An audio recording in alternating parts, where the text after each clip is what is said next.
What's been disappointing to you about the drama and the politics of that office in the last couple of weeks?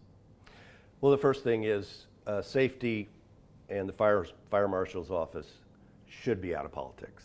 It's an office that doesn't need politics in it, and I'm a little bit disturbed with the fact that Mike Causey, the current commissioner, is trying to play politics with that office. The people that run it, Brian Taylor and Mike Williams, are good people. They are professional firemen. They have come from within the ranks. That's the kind of person that should be running that office, not an elected official like myself or like my opponent. Why should that position be removed from politics and separate from all of that? Politicians usually want to make decisions to benefit themselves, and the state fire marshal's office is about keeping all of North Carolina safe and providing resources to local fire departments. And that doesn't include politics. Currently, the insurance commissioner manages that department on a day-to-day basis. Now it will be an independent organization accountable to the legislature, but the legislature is not going to be there every day telling them how to run the department as well as where to make grants. The state fire marshal does a lot of grant making where they get federal money and then they allow the local departments to apply for that money. And there shouldn't be any politics in that either. So would you say the change that is about to happen with that office is better than the system that currently exists? I think there are two things with that. Number one, yes, having a wall of separation between the elected insurance commissioner, and that's going to be me in 2025, and the state fire marshal's office, I think is a good thing. I don't think there's anything wrong with that. I think the second thing that it shows is that my opponent has lost the confidence of the legislature.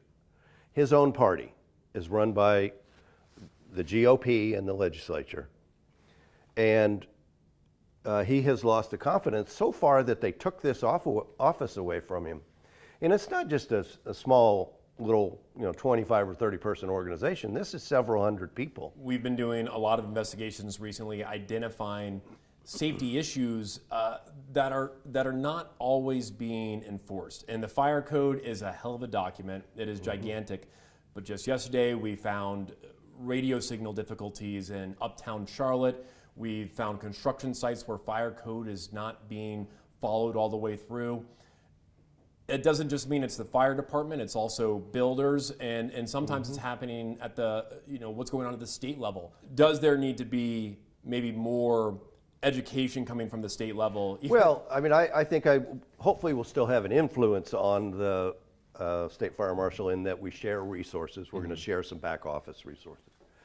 But I think from a policy standpoint, the state fire marshal needs to drive that. And what I would recommend if Mr. Taylor and I were in a meeting, which I expect we will confer with each other, that the state fire marshal should be looking at safety issues, especially in the larger cities where I know, especially here in Charlotte, the number of fire marshals and building inspectors has gone way down.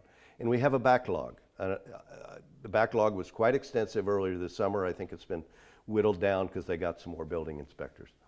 But the state fire marshal should be monitoring that daily, keeping an eye on that, providing support. If they need additional safety inspectors in the city to get it up to code, let's do that.